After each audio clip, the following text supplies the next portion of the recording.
بسم اللہ الرحمن الرحیم. ناظرین، میں ہوں آپ کا میزبان محمد تحسین عباسی. آپ یوٹیوب چینل دیکھ رہے ہیں پاکستان ٹائم نیوز. ناظرین، 18 اکتوبر پاکستان کا وہ سیاہ دن ہے جس دن نہ صرف کراچی میں بابائے قوم کے مزار پر ایک ریٹائر فوجی کیپٹن صفدر نے جس طرح سے بابائے قوم کے مزار پر ہلڑ بازی کی اور ایک طوفان بدتمیزی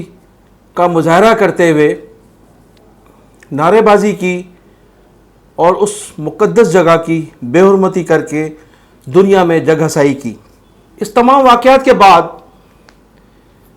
ہونا تو یہ چاہیے تھا کہ سندھ گورنمنٹ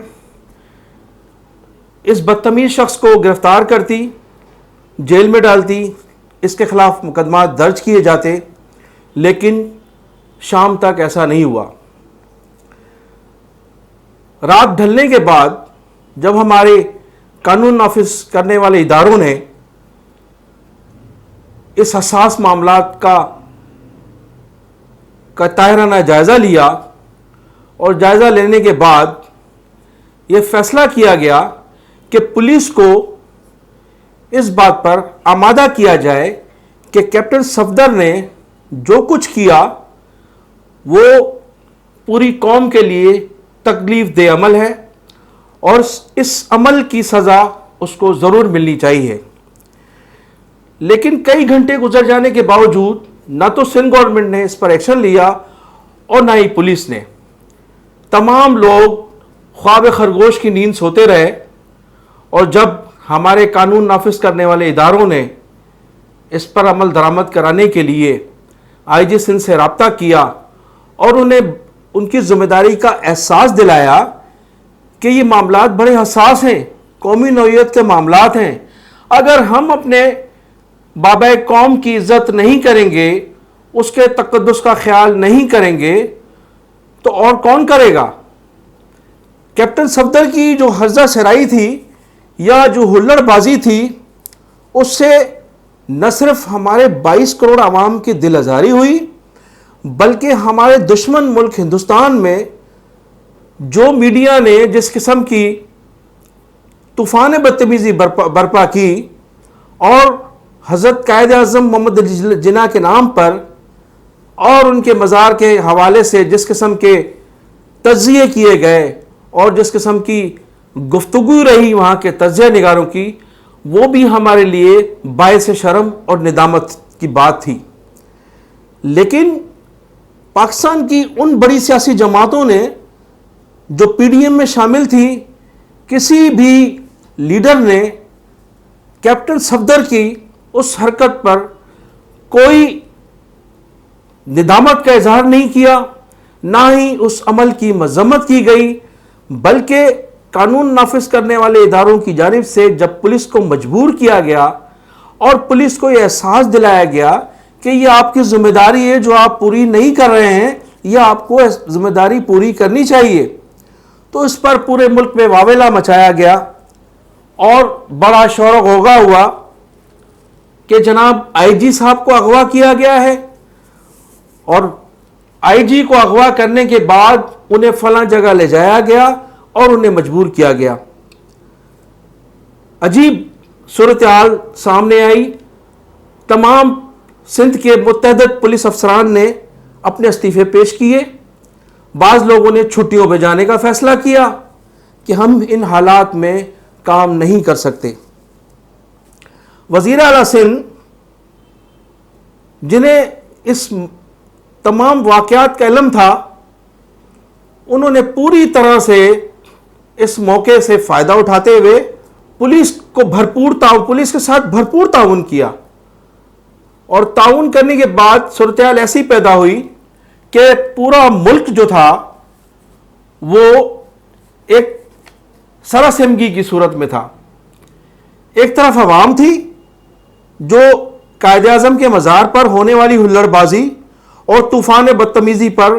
شدید غم و غصے کا اظہار کر رہی تھی، دوسری جانب ہمارے وہ حکمران تھے جو قائد اعظم کی قیادت میں بننے والے پاکستان پر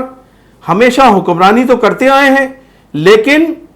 کیپٹن صفدر کے اس عمل کی مذمت کرنے کے بجائے اسے ہیرو بنا کر پیش کرتے رہے۔ ناظرین، گزشتہ روز جو رپورٹ منظر عام پر آئی اس میں بعض قانون نافذ کرنے والے اداروں کو سزا دی جا رہی ہے، کورٹ مارشل کیا جا رہا ہے، اس پر بڑے شادیانے بجائے جا رہے ہیں۔ اس سے قبل جب بھی پی ڈی ایم کا کوئی اجلاس ہوا یا کوئی پریس کانفرنس ہوئی تو ان سیاسی لیڈران نے پھر بھی کیپٹن صفدر کی مذمت نہیں کی، اس کے اس عمل کی، اس گندے عمل کی مذمت نہیں کی گئی، بلکہ اس عمل کی مذمت کی گئی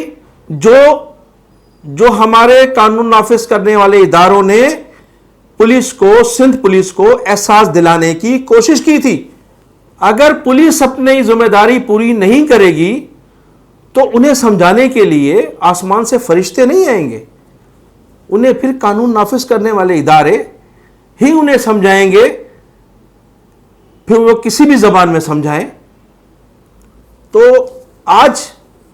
جب کل وہ رپورٹ منظر عام پر آئی تو بڑا افسوس ہوا، اور پولیس کا اس عمل پر بھی بڑا افسوس ہوا کہ اس رپورٹ میں کچھ لوگوں کو سزائیں دی جا رہی ہیں، آرمی چیف صاحب کو رپورٹ دی گئی ہے، لیکن کیپٹن صفدر کا اس مقدمے سے نام خارج کر دیا گیا ہے۔ اس نے ایک جرم کیا تھا، وہ مجرم تھا، قائد اعظم کے مزار پر جو اس نے بدتمیزی کی وہ قانونی طور پر سزا اس کو ہونی چاہیے تھی۔ میں آرمی چیف سے یہ توقع کیے بیٹھا تھا کہ جب جن لوگوں پر آئی جی صاحب کو اغوا کرنے کا الزام عائد کیا جا رہا ہے اگر انہیں سزا دی گئی تو کم از کم کیپٹن صفدر کا بھی کورٹ مارشل کیا جانا ضروری ہے۔ اگر پولیس نے مقدمات واپس لے لیے تو ابھی بھی وقت نہیں گیا آرمی چیف صاحب، اب بھی آپ اپنے قانون کے مطابق فوج میں جو قانون موجود ہے اپنے فوجیوں کو سزا دینے کا، کیپٹن صفدر کا کورٹ مارشل کیا جا سکتا ہے، کیپٹن صفدر کی تمام برات واپس لی جا سکتی ہیں۔ اگر کیپٹن صفدر کو سزا نہ دی گئی تو پھر آنے والے دور میں، پھر مستقبل میں پھر کوئی نہ کوئی لیڈر اسی طرح سے بابا قوم کی بے حرمتی کرے گا، اسی طرح سے قائد اعظم کے مزار پر ہلڑ بازی کی جائے گی، اور جس طرح سے آج قائد اعظم کی روح تڑپ رہی ہوگی اسی طرح سے ماضی میں بھی روح تڑپتی رہے گی۔ تو اگر آج کیپٹن صفدر کو سزا دے دی گئی تو نہ صرف 22 کروڑ عوام کی جو دل ازاری ہوئی ہے اس کا بھی ازالہ ہو جائے گا، اور مستقبل میں ان بدتمیزیوں کو روکا جا سکے۔ ناظرین، متحدہ قومی موومنٹ کے قائد الطاف حسین کی کراچی پریس کلب پر سیاسی خودکشی کے بعد جو کراچی میں اور سندھ کے شہری علاقوں میں سیاسی خلا پیدا ہوا تھا، 22 جولائی 2018 کے انتخابات میں اگرچہ تحریک انصاف نے اسے پر کرنے کی کوشش ضرور کی، لیکن کراچی کے مسائل جوں کہ توں موجود ہیں، اور 2 سال کے بعد جو تحریک انصاف کی گورنمنٹ میں لوگوں میں مایوسی نے جنم لیا اور لوگ اس قیادت سے بھی مایوس ہو گئے، تو ایک بڑا سیاسی خلا نظر آ رہا تھا۔ اس سیاسی خلا میں پی ایس پی مصطفیٰ کمال صاحب کی جماعت اور مہاجر قومی موومنٹ کا وہ حصہ جو الطاف حسین سے ٹوٹ کر الگ ہوا تھا، موجود ہونے کے باوجود لوگ ایک نئی قیادت کے منتظر نظر آ رہے تھے۔ یہ محسوس کیا جا رہا تھا کہ کراچی میں ایک بہت بڑا سیاسی خلا موجود ہے اور کسی نئی قیادت کی ضرورت ہے، لیکن ان لوگوں پر جو اس وقت سیاسی قیادت موجود ہے ان پر کراچی کے عوام کسی بھی صورت اعتماد کرنے کے لیے تیار نہیں ہے۔ سونے میں سہاگا یہ ہوا کہ متحدہ قومی موومنٹ کہ وہ لوگ جو الطاف حسین کی سیاسی خودکشی حملے میں کے وقت اس کے ساتھ تھے اور اس کے ساتھ ایک عرصہ لندن میں بیٹھ کر سیاست کرتے رہے، ان لوگوں کی پاکستان میں دوبارہ انٹری شروع ہو چکی ہے۔ واسع جلیل جو گلشن اقبال کے ٹاؤن ناظم تھے، جناب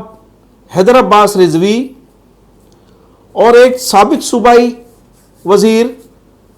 جو الطاف حسین کے خاص دست راز تھے، عادل صدیقی، بابر غوری، پاکستان جلد تشریف لانے والے ہیں اور کچھ لا چکے ہیں۔ ان کا اعلان ہے، انہوں نے اعلان کیا ہے کہ وہ اب وائس آف کراچی کے پلیٹ فارم سے کراچی کے شہریوں کے حقوق کی بات کریں گے۔ وائس آف کراچی، اس سے قبل وائس آف کراچی ایک این جی اوز کا نام ہے، اور اس وائس آف کراچی کو ہمارے سینئر صحافی سہیل ہاشمی صاحب کئی سالوں سے اس پر کام کر رہے تھے، اور اب ان واسع جلیل کے اعلان کے بعد اب دیکھنا یہ ہے کہ اس وائس آف کراچی کا اصل مالک کون بنتا ہے۔ یہ جلا وطن، خود ساختہ جلا وطن لوگ یا سہیل ہاشمی؟ ان لوگوں کی آمد کے بعد کراچی میں ایک نئی صورتحال پیدا ہوتی جا رہی ہے۔ معلوم یہ بھی ہوا ہے کہ ان کے اعلان کے بعد پی ایس پی میں ایک بہت بڑی کارکنوں کی ایک بہت بڑی ٹیم مصطفیٰ کمال کو چھوڑ کر ان کے ساتھ ملنے کا عہدہ کر چکی ہے، جن میں سابق صوبائی وزیر عبدالحسیب،